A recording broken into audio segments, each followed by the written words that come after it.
AFR On Demand is brought to you by Breck Golf. Try Beaver Creek today, just 20 minutes from downtown Baton Rouge in the Zachary area. They've got a PGA Tour driving range, a short game practice area, 30 to 40-yard practice shots. It's a great place to chip and putt and practice if you don't have time for a full round. Book your tee time today, golf.breck.org, golf.breck.org. Matt Moscona. I'm very important. After further review. Say it one more time. After further review with Matt Moscona. And here we go. Live from the Raising Cane studio. Let's ride!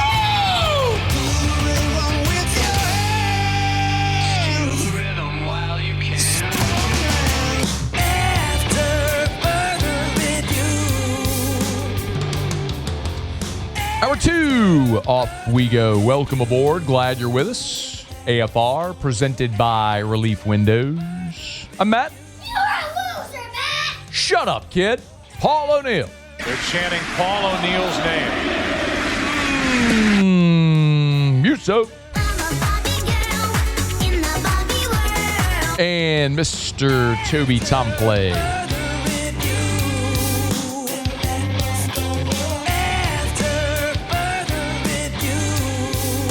We're here. Glad you are as well. Get out there and make it a good one.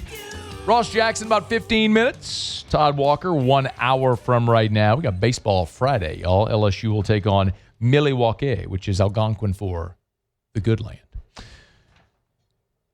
Lane Kiffin met with reporters last week and covered a lot of ground. Talked about the functionality of the portal class and the high school signing class they built. Talked a little bit about how they were able to do it. And there were some other newsy things in there, like the plan for Sam Levitt in spring as he comes off the list, Frank injury and all that stuff. Buried in that press conference, though, was a fascinating anecdote about Ole Miss transfer linebacker TJ Dottery. And if you listen to the press conference in full, you probably heard this because there's a part of it where he talks about, Lane Kiffin talks about a man going to prison, which you'll hear in a second. That was really impactful.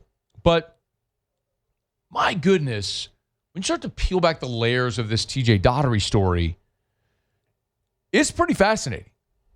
Because if you don't know Dottery's story, just real quick, he was a top 150 player in the country as a high school linebacker, signed with Clemson. So he's a consensus 4-star, the number 147 overall prospect, 10th best linebacker in the country. He signs with Clemson.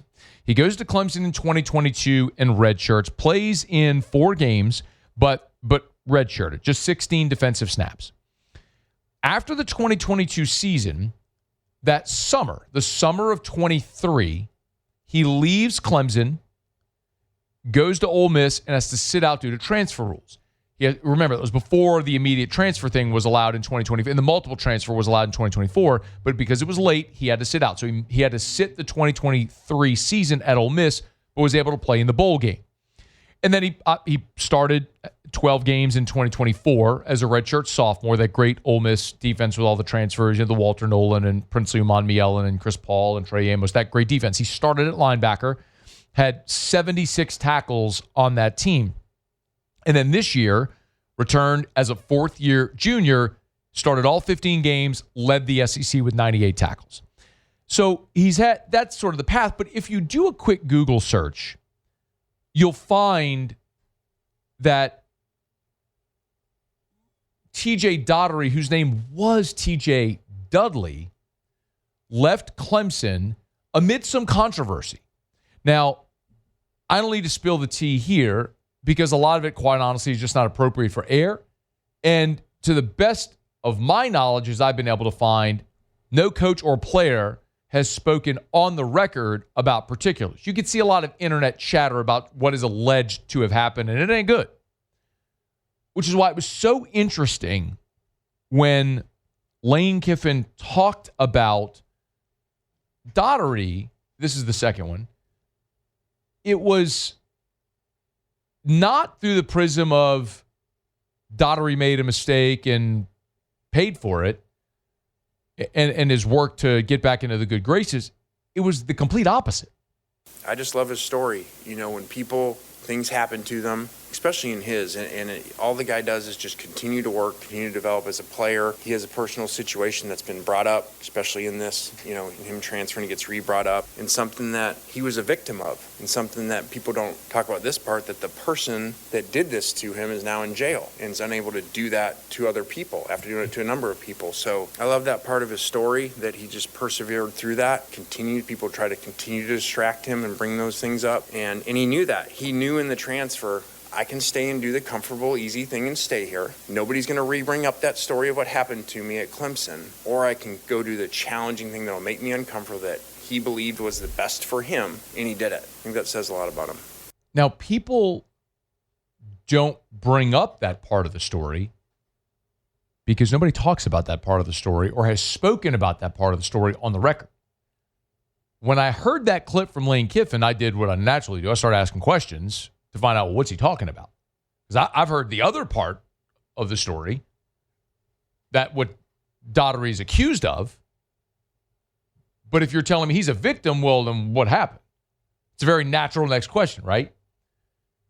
And I can tell you today, I don't have enough concrete evidence to tell you that I know definitively what happened.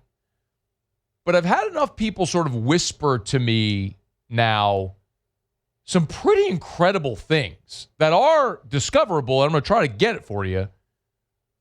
But the best way maybe I could say it is, as a young person, Dottery maybe made an immature decision, not an illegal one, just an immature one. And as a result, it led to a path of situations that put him in a compromised circumstance that ultimately led to the arrest that Kiffin was talking about for the man who victimized Dottery and others. I'm just not comfortable saying any more than that at this point because I don't have concrete information, but I have enough that I feel like it's been confirmed to me that what Kiffin is saying is certainly true about a man who victimized Dottery is now in prison. And there's a lot actually that points to the confirmation of that, by the way. If you're not familiar, Dottery this past season, was named to the SEC Football Leadership Council. Not like the Ole Miss players, the SEC Football Leadership Council, across the whole league. Like, if you had a bad apple, a bad character guy, he's not going to be named to the SEC Football Leadership Council. Like, those two things don't equate. They don't compute. And that's why when you talk about what LSU added here in Dottery, I'm going to talk about the player, the on-field stuff in a second, but this is the other part of what Lane said about the importance of adding Dottery.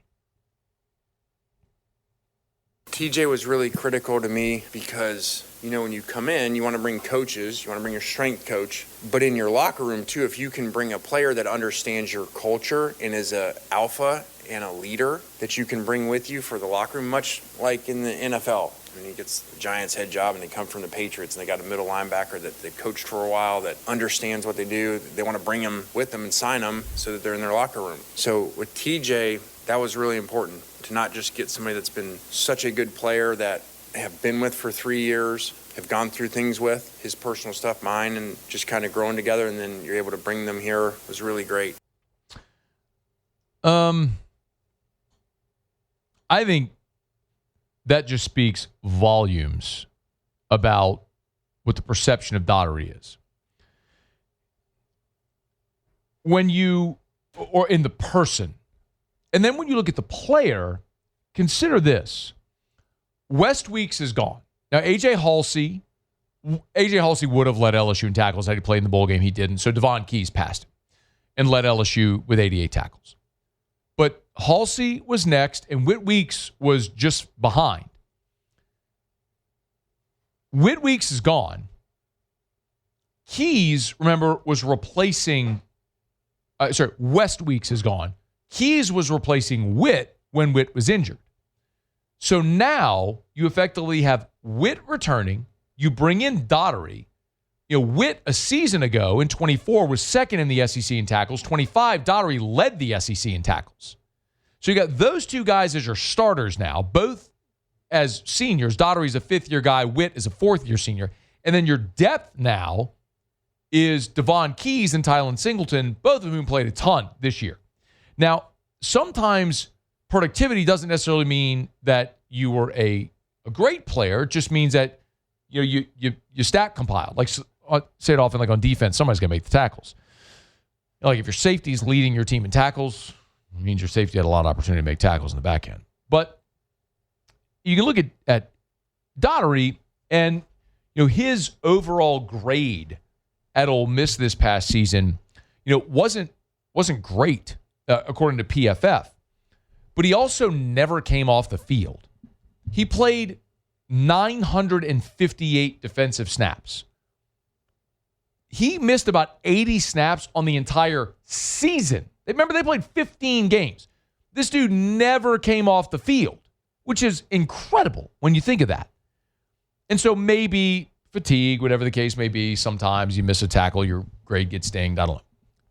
But you're talking about a dude that Lane Kiffin says, great dude, knows my culture, alpha, all that stuff, led the SEC in tackles, going to be a fifth-year player, was on the SEC Leadership Council, and made a really tough decision because I'll tell you straight up, if TJ Dottery didn't transfer to LSU, I'm not snooping around looking at what happened at Clemson. And I don't think anybody else is at this point. So I understand why, and justifiably, we're all going to talk about Sam Levitt and Jordan Seaton and these elite, Princely Uman Mielen, these elite level transfers that LSU added, and justifiably so. But considering the position he plays and what he may mean from leadership, continuity, transitioning, this program, why that matters a lot, TJ Dottery may be as impactful as any transfer that LSU had. He's a one-year guy. Now he's entering his fifth year, his final year of eligibility.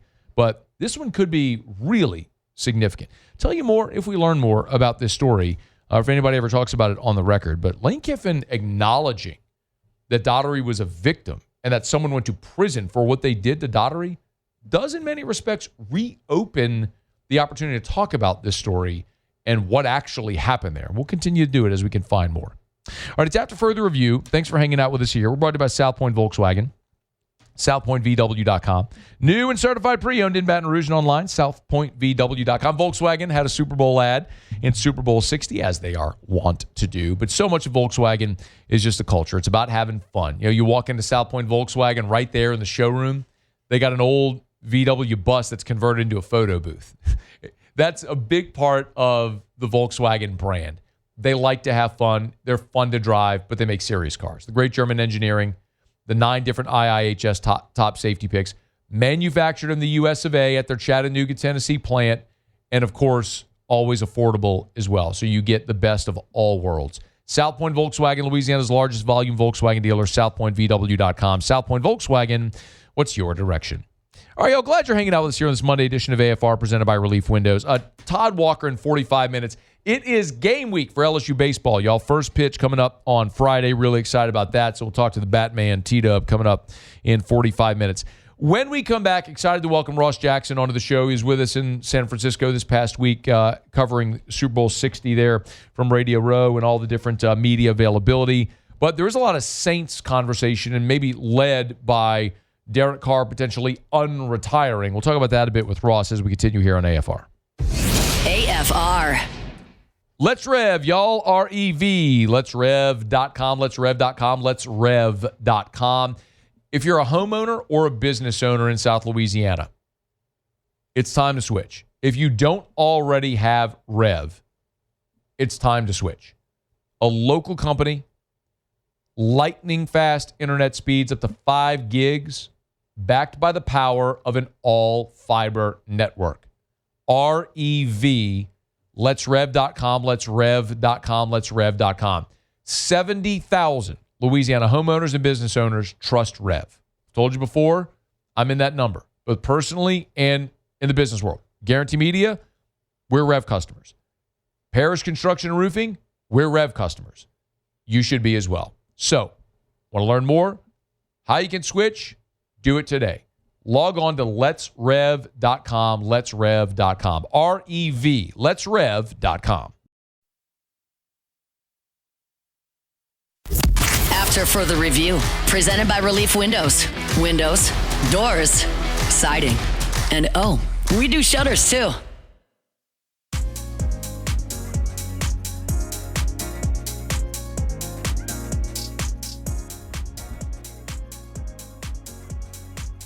I'm glad you're hanging out with us here. Ross Jackson, LouisianaSports.net, Locked On Saints. He'll be here with us in just a quick second. We're linking up with Ross. A little issue with the phone. We'll have this done here in just a quick second. Welcome him on. Glad to have you hanging out with us here. Always encourage you to go check out LouisianaSports.net. By the way, Hunt has been doing a great job. There's a two series that he's putting together. One is a portal profile where he's doing a profile of all, of literally every portal edition that LSU has had. Incidentally, today's is TJ Dottery, who we just talked about. And then he's also doing a position preview for LSU baseball as we count down to the opener on Friday. So those are there at the website, always free, LouisianaSports.net, LouisianaSports.net. Of course, Ross Jackson, Saints writer over at LouisianaSports.net. You can listen to him or watch him on Locked On Saints. Hangs out with us now. Yeah, dude, how are you? Hey, man, doing great. Thanks for having me. Of course, always. Let's start with probably what is the most important tip of the spear conversation right now for the Saints, and that's this Derek Carr report that he could unretire. Let me just start, Ross. How likely do you think it is that Carr plays somewhere in the NFL next year? Yeah, I would say it's probably better than 50%. I'd go 60-ish% probably. Look, I think there's actually smoke here. Teams are genuinely interested, and teams are very serious about their inquiries.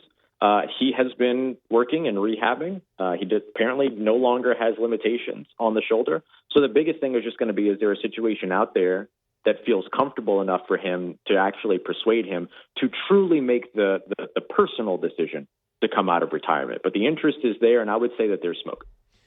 What would a Derek Carr return do to the Saints' salary cap? So my understanding, and look, contract stuff is always fluid in the NFL, especially when we're talking about New Orleans Saints and their maneuvering of salary cap situations and contracts. But my understanding is that basically, look, dead money's already dead money. Saved money's already saved money. That the impact, if there was any, would be very manageable for New Orleans, because it's not like, this is the big question that I usually get. The Saints got $30 million back from Derek Carr's retirement, right? And we know that some of that kind of came off the books last year. A big part of it is coming off the books this year. That money is not going to all of a sudden reappear back on his contract or anything like that, to my understanding. That's already done. That's already said and done. And so that would be kind of the biggest concern. Even if that were the case, though, if this move were made before March 11th when the new league year begins, it doesn't matter. The Saints would be able to reactivate him from the reserve retired list. And then if $30 million were to pop up on the books right now, or at the moment that they did that, and then they traded him away and that money went away with him, then c'est la vie. It's all good, because the Saints don't have to be actually compliant with the salary cap until March 11th. So none of the money stuff really even matters until then. But my understanding is that there would be little to no restrictive impact from him retiring, or from him unretiring, which would then allow the Saints to be able to activate him from the reserve retired list and then move on. One other note that I'll add to that, though, is that the Saints control they control the situation entirely, because it's not like Derek Carr gets to just willy-nilly say, I'm not retired anymore, and then the Saints have a contract on their hands, right? The Saints would have to make the decision to activate him from the reserve retired list. And if there was going to be any detriment in doing that from the progress that they've made in getting to this place where they're at their healthiest salary cap existence for some time, they just wouldn't make that decision. And they could force him to sit for another year until his contract expires. Then he can do whatever he wants. But right now, he's on a reserve retired list for an NFL team. The team has control over what happens for him next. Ross has a good write-up on this over at LouisianaSports.net. It's at the top of the homepage if you want to go read it, LouisianaSports.net, LouisianaSports.net. Ross, what kind of market is there for Derek Carr potentially? I don't know if there's a market. Okay, so there's two conversations here, right? There's a market for quarterbacks, and then there's a market for Derek Carr. And I don't think that those two things necessarily always overlap. But I think that there are going to be teams that are going to be desperate for a quarterback going into this offseason. There are a lot of quarterback-needy teams. The Cleveland Browns might have 73 on their roster, but do they really have a starter? The New York Giants, who were in on Derek Carr when the Saints were pursuing him before the 2023 season, they're in need of a quarterback. You have teams like the Arizona Cardinals, the Miami Dolphins, as well as the Minnesota Vikings, who are unsure about their futures at quarterback. So there are a lot of teams that are genuinely looking for quarterbacks here. And so landing somebody that could be that veteran bridge or that veteran quarterback that they feel like will allow them to compete. We have to remember that decisions are driven by ego in the NFL. Everyone believes they're going to get the best out of any player. There's going to be teams out there that are going to be sort of in the mix here. I would say that the Jets, the Cardinals, and it sounds like the Minnesota Vikings are sort of the three that I would watch. A lot of folks point to the Las Vegas Raiders as well, but I don't think that that's a situation, knowing that they hold the number one overall selection and are in line to draft Fernando Mendoza at number one overall. I don't think that that's the type of situation which will effectively, inevitably be a backup role that would draw him out of retirement. So I think it's those other places where he could potentially be a starter. I'll throw Indianapolis in there too, with uncertainty around Daniel Jones's recovery. There will be a market there for. As far as in the Raiders thing, sort of makes sense. Carr has talked about it, and then obviously Carr and Kubiak were together in New Orleans last season. But Geno Smith is still in Las Vegas as well, correct? Is he under contract for next year? Yeah, I think he is likely expected to potentially be moved on from because of the thing. But he did sign a 2-year deal with them, so and actually now that I think about it, I think it's like $18 million of his 2026 salary is guaranteed. So there's a chance that he ends up being on the move, but more than likely, like if the Raiders were to say, look, going to draft Fernando Mendoza, but want a starter for the first 4 games or something like that, and then get Fernando Mendoza involved there, they have, like you mentioned, they have a guy in the building that they can just choose to keep rather than giving up additional draft capital to bring a quarterback in. That is more of a nostalgia play than an effective addition. At Ross Jackson NOLA, that's where you can get him on Twitter, X, LouisianaSports.net, of course, Locked On Saints. What would a potential – so because the Saints have Derek Carr's rights, someone would have to trade for him. What type of compensation could the Saints realistically expect to get for Derek Carr? I would imagine something that is maybe a pair of day 3 picks or something like that. This is where the Saints don't have leverage, right? They have leverage in terms of how they manage the impact of Derek Carr's return and getting something in return. But they don't have a lot of leverage in terms of trying to run up the bill here. If the Jets offer a 7th-round pick in 2027, the Cardinals offer a 7th-round or a 6th-round pick in 2026, and then the Vikings offer a 5th and a 7th-round pick in 2026, you're going to take whatever the best offer is. You're not going to be able to run this up to like a day 2 pick. And a couple of reasons being that you don't have the leverage because there's no future for him here in New Orleans. He ain't coming back here. Right. And Thank I think God. that's evidence for the fact, right. I think that's evidence by the fact that he gave $30 million back, right? Whatever that whole situation was that they were trying to avoid something contentious is my expectation, not my, sourced information, but like no one just gives $30 million. Like Matt, I'm a big fan of yours, dude, and we work well together. But if you told me you were going to pay me $30 million to write at LouisianaSports.net for another year, and you came back to me 3 months later and said, hey, about that $3 million, I'm saying, what about it? Right? Yeah. That's not a conversation. I'm not giving $30 million back, and I'm overall a positive guy.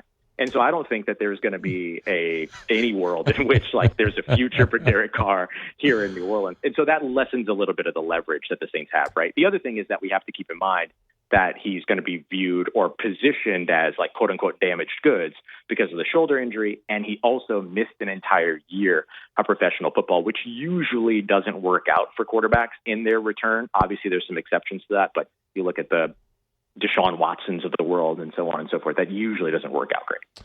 $30 million. You don't have to worry about that for next year, Ross. We're not going to have that. We're not going to have that. That's just not in the cards. Disconnect at all. We're good. I'll buy you another very nice dinner, and we can ride a Waymo together. Great. You want to ride a Waymo together? I love a Waymo. I'll spring for the Waymo. By the way, if you haven't seen it yet, pull this video up, Paulie. There's me. Look, well, I'll scroll back to the beginning because Ross and I rode a Waymo together in San Francisco, and we're such nerds that we're both videoing in the Waymo at the same time, and then we turn our phones to video each other videoing the Waymo. But it was pretty remarkable, man. I love the Waymo. Awesome. If you're not familiar, Waymo is an autonomous cab. Effectively, there's no driver. It's just self-driving. Mm-hmm. Yeah, so good. It's awesome. It was awesome. I want a Waymo. You just want one? I want a Waymo. I do. Like, I would love to have a Waymo. Wouldn't you? To never have to drive anywhere? I would love to. I would love to have a Waymo, but I would not like to have a Waymo in New Orleans. I don't think the streets are ready for Waymo here. That's a great point, actually. Like, I mean the literal streets. I'm not saying that like the figurative streets. Yes. I mean the literal streets. Yes, like the roads are not ready for Waymo. Potholes, like right. Roots of giant oak trees. It's just not gonna. It's just not. It wouldn't serve Waymo well. It would just stop in the middle of the road, and then you'd have a traffic jam. You can't drive in a straight line here. One more is so Kubiak in Vegas. The Saints have actually done a remarkable job of retaining this staff. Any possibility of Saints staff members joining Kubiak in Vegas? Yeah, the one guy that I would keep an eye out on, and it's because he is highly respected at his position and a desirable candidate, is Keith Williams, the New Orleans Saints wide receiver coach.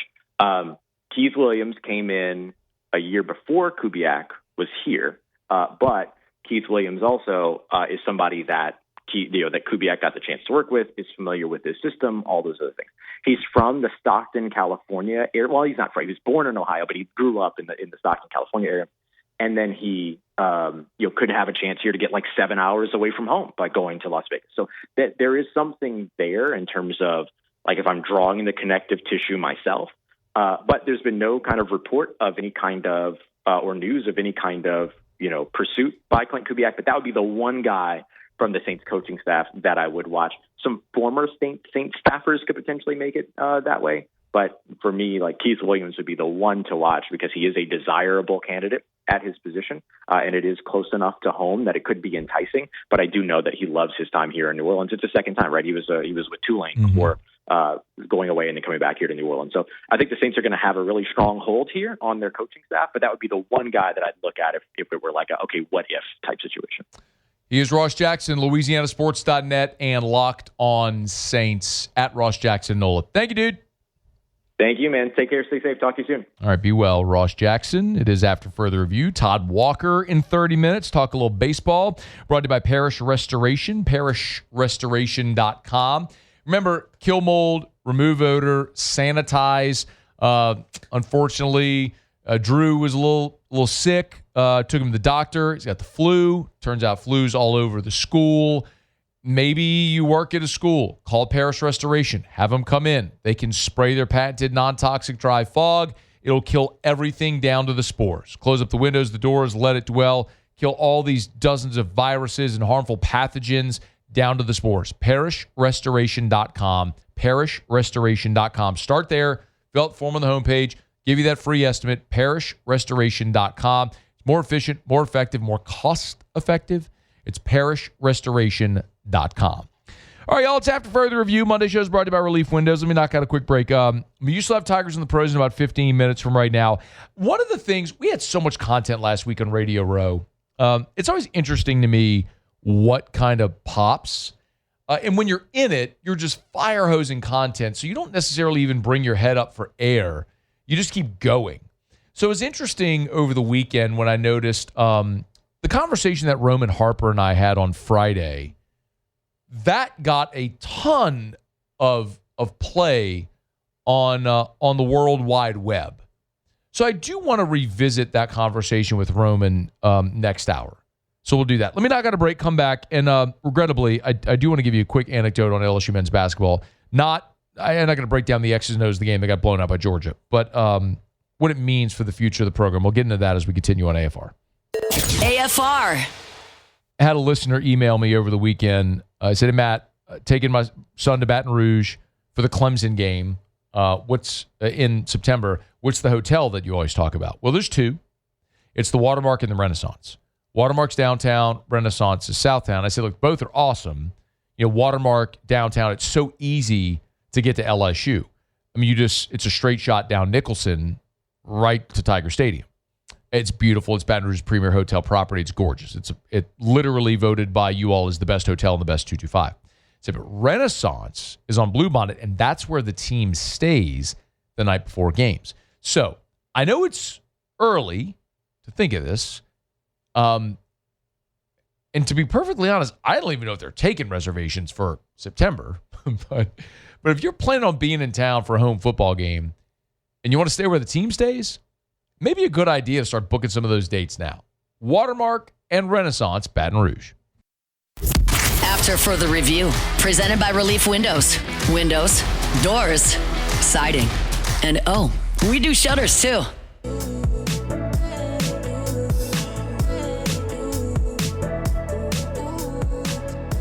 I'm really excited for Friday.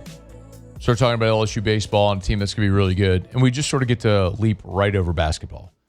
Because all the Lane Kiffin, everything of the last 3 months has just been this wave carrying us to now as it dumps us right on the doorstep of LSU baseball with a team that's preseason number 1 or 2 in the country. And there's tremendous excitement around this team as this program tries to go back-to-back. See if Jake can win his third in 4 years, which feels very doable. But this has allowed us just sort of to ride this wave right over a very disappointing men's basketball season. And that very disappointing men's basketball season continued when they lost to Georgia on Saturday. And that was a game where LSU led by 15 at home in the first half. And then in an almost unconscionable moment, missed 16 consecutive three-point shots. I don't know the last time I actually stood on a court and shot a regulation three-pointer. I think you give me 16 attempts, I can nail one of them. Now, granted, there's no crowd. I don't have defenders running at me and all that stuff. But that's pretty incredible. And the Tigers lose to Georgia by double digits. They're 2-8 in the conference. They're terrible. It's really unfortunate because a year ago at this time, we had this conversation about if LSU should move on from Matt McMahon or take the money you would spend to move on from Matt McMahon and instead invest it in your roster and give him a roster capable of competing. And that's what I wanted them to do, by the way. That's what I endorsed. Matt McMahon has proven that he's a good basketball coach. Like what I said a year ago is, man, you respectfully, you can bring John Wooden back from the dead and let him coach that basketball team a year ago. They ain't going to the tournament. You just didn't have the pieces a year ago. And look, Jalen Reed's injury 2 years in a row, I can't minimize that. That's very real impact. And DJ Thomas is your best player. He was the crown jewel of this portal class, and you haven't had him basically at all during SEC play. If he were there, you're probably closer to 500 in league play. I'm not saying you're pushing to win the league, but I could find 3 games that you likely would have won, with DJ Thomas, which has you trending toward being a tournament team. So, but he's been hurt, and you've fallen apart. So, all that sort of preamble, because I know everyone keeps asking, when is Matt McMahon going to get fired? And when they lost to Mississippi State, was it a week and a half ago or so now? Days kind of run together. We talked about it here, and I told you then that there really wasn't, as I understand it, an appetite from LSU boosters to fund this buyout. And sometimes I think people can hear what they want or interpret things a certain way. So I'm going to be very, very direct and clear. I am not saying with absolute certainty Matt McMahon will return next year. I'm not saying that. I'm also not saying with absolute certainty that he's getting fired. I think this is an evolving situation. But if you were to ask the question, should LSU move on from Matt McMahon? Most people would agree, yes. 4 seasons, has not made the NCAA tournament. Yeah, I know Jimmy Ott said on his show, I heard him a couple of weeks ago say that they spent $9 million on this basketball roster. That sounded really rich to me. I asked, and it's not $9 million. They did not spend $9 million on this roster. But he wasn't far off. I'll put it to you that way. So you have a massive financial investment in this roster, and you are 2-8 in the conference. That is unacceptable. So should they move on? Probably. Could they? This is the part that a lot of people get mixed up. Could they afford to move on? Like, are there people with money that can fund a buyout and buy a new coach and pay a roster? Yeah. Yes. Could they? Yes. Will they? That's the other part of this. And what I'm telling you today, February the 9th, 4:43 p.m. Central Time, what I'm telling you today is that the usual suspects that LSU usually goes to shake the trees to try to get money to fund things like this aren't super eager to go buy out Matt McMahon and his staff for $10 million, commit dollars to a new coach, and then pay for a new roster. They're not super eager to do that after what they just did for football. Because I don't think the average fan really sits back and conceptualizes what it took to do what LSU just did.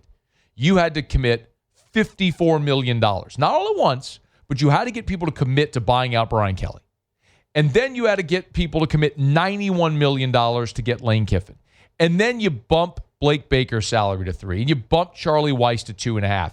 And you bring in Kiffin's guys and support staff, and you retain dudes who are here that are basically the same title, so you're doubling up in a lot of spots because that's what Lane wants and nobody's telling Lane no. And then you go into this transfer portal class and nobody told Lane no. And you end up signing 42 dudes. I mean, when you thought you were done, then you get in the mix for Jordan Seaton, who cost mid 7 figures. Like, that was an epic haul. And it took a gigantic financial commitment to pull this off. And now, like, just as people are, like, kicking off their shoes and exhaling after that, you're going to go, yeah, about basketball. Like, at some point, the usual suspects aren't interested in stroking those checks. Now, here's the other thing I'll tell you. You keep losing, that appetite may build, and you may find new people who are willing to spend. I've told you this story before, but I was in Nashville for the LSU Vanderbilt football game. And that was a big trip for LSU dignitaries, right? Like, there was the Board of Supervisors trip. And after LSU lost to Vanderbilt, remember, this is their second loss of the season, had a conversation with a very influential person around LSU who said, not fine, Brian Kelly. Like, not paying a $54 million buyout. 1 week later, LSU gets blown up by A&M, gone. That person wasn't wrong. It took the ass kicking at A&M after losing to Vanderbilt that pissed everybody off, and all of a sudden people got really motivated to write checks. And maybe that will happen with basketball. Maybe. Keeps getting worse. Maybe you get to a point where enough people step up and say, all right, enough. Maybe. But I don't think they're there yet. Again, it's fluid. This likely will change and evolve over the final 8 games in conference play. They're 2-8, so over the final 8 games conference play. But if you're sitting there today thinking foregone conclusion, Matt McMahon's going to be fired, not so fast. However, it could very much end like that. And given the way the results have been, it probably should. We'll see if it will. All right, it's after further review. I got our final break of hour number 2. Music to Tigers and the Pros next. Stay here. AFR. AFR. River City's 1 hour air, where they're always on time, or you don't pay a dime. 752-0001, 752-0001, 752-0001, or 1hourbr.com. Always love sharing 5-star Google reviews because there's so many of them. This one comes from the Tuminello family that says, Sammy, the technician, was very professional and friendly. I'm very pleased with River City's 1 hour air.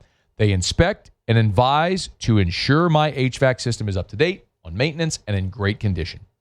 Another 5-star Google review. They've got double the amount of 5-star Google reviews than the next closest competitor because they're always on time or you don't pay a dime. When the technician shows up on time, does a great job at a fair price, and they do advise you. They will give you a good, better, and best option. You choose which option you want based on your budget. It's River City's 1 hour air. 752-0001, 752-0001, where they're always on time or you don't pay a dime. After further review, presented by Relief Windows. Windows, doors, siding, and we do shutters too.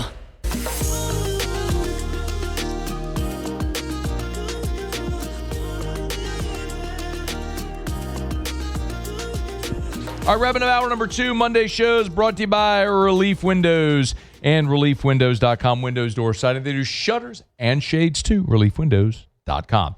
T-Dub, Todd Walker, about 10 minutes from right now. Right now, Muso, Tigers in the Pros. Tigers in the Pros. They still bleed purple and gold. They're just really rich now. All right, congratulations to Anthony Bradford. He is the newest Super Bowl champion for the LSU Tigers football program. He was on the winning side of the 29-13 victory for the Seattle Seahawks in Super Bowl 60. So shout out to Anthony Bradford there. Whatever. For the New England Patriots, former Tigers, not as great of a day. Although Caleb Chason was active on the defensive side of the ball, had a tackle for a loss, had a really good pressure on Drake May early in the ball game that did result in an incompletion and a hit on the quarterback. But on the offensive side, it was rough. Kayshon Boutte, 5 targets, just 1 reception for 21 yards in that ball game. And then on the offensive line, Will Campbell, next-gen stats attributed 14 quarterback pressures to Will Campbell. That's not accurate. PFF had 6, I think. By the way, Hunt has a PFF piece up at LouisianaSports.net. It's the PFF grades for all the LSU Super Bowl participants. I don't know where Next Gen Stats got that, bro. That's absurd. That's a lot. That 14 is... That's a lot. Come on. You're talking about more than double the amount that PFF graded. That's 14. So we gave you a range. Choose your outcome. You decide how many it was. Range. Yeah. Just pick one. Somewhere between 6 and 14. I don't know. Look, that's ridiculous. It was a 14. rough go of it for our guy in the playoffs. Long season, playing next to a rookie as well. We'll see if he can turn it around here as he goes forth in his career. We know Will is plenty talented enough. Naz Reid a night ago, 24 minutes, 8 and 9 for the former Tiger big man. 3 assists in that. He's back in action tonight on the second half of a back-to-back. Couple of Tigers in action in the NBA. We'll get you a full recap of that tomorrow. That's Tigers and the Pros. Presented by Lee Michaels Fine Jewelry. Hey, y'all, Saturday is Valentine's Day. Yep, Saturday is Valentine's Day.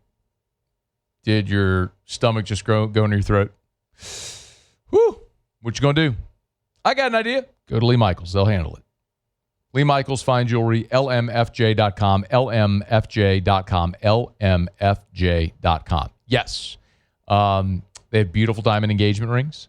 It's where all of Louisiana has gone to get engaged for more than 40 years. Highly recommend 10 out of 10, 12 out of 10 as a matter of fact. If you're thinking of popping the question, go to Lee Michaels. They will make you feel like you're doing something special because you are. You're buying a piece of jewelry that you hope will be in your family for generations. When you walk in, they specialize in what they call the Lee Michaels experience. And you'll understand it the second you walk in the door. You don't have some disheveled person pulling out a calculator to crunch numbers to give you a great deal. They're going to offer you chocolates on a tray and something cold to drink and make you feel like this is a very special moment, because it is. It's Lee Michaels Fine Jewelry. Maybe you're not looking for an engagement ring. Maybe it's watches or earrings or necklaces or bracelets or pendants or so many other options. They've got it at Lee Michaels Fine Jewelry. 9 locations, online, lmfj.com, lmfj.com for Lee Michaels Fine Jewelry. Okay, y'all, glad you're hanging out with us here, putting a button on hour number 2, presented by Relief Windows. Todd Walker, T-Dub, when we come back after the top of the hour, talk some LSU baseball, what's it going to take to repeat, get a flyover of the Southeastern Conference as well. And next hour, I do want to jump back into comments and the conversation that we had on AFR Friday with Roman Harper about Lane Kiffin. And Roman used the word lucky, that Lane was lucky last year at Ole Miss. And that kind of rubbed me wrong, and I do want to dive into it. We'll get to it coming up here at AFR. After further review. Shout out Hattiesburg. The latest Rouse's is now open in Hattiesburg, Mississippi. Rouses.com. Y'all, we are inching closer to Mardi Gras, and come next Wednesday. So what you got? 9 more days. Get your king cakes. 9 more days. Go to Rouses.com. You can ship your king cakes anywhere in the country, in the lower 48. Just go to Rouses.com. Right there on the homepage, you'll see where you can ship it, or walk into any of the Rouses locations and buy them for yourself. And shout out today, Hattiesburg, Mississippi, and Marrero ribbon cutting on the 2 newest stores. I told you that every week they're converting 2 new of the 10 for 5 straight weeks. Hattiesburg, Mississippi ribbon cutting today along with Marrero. Awesome to see it. Get by Rouses, Rouses.com. Rouses, this feels like home.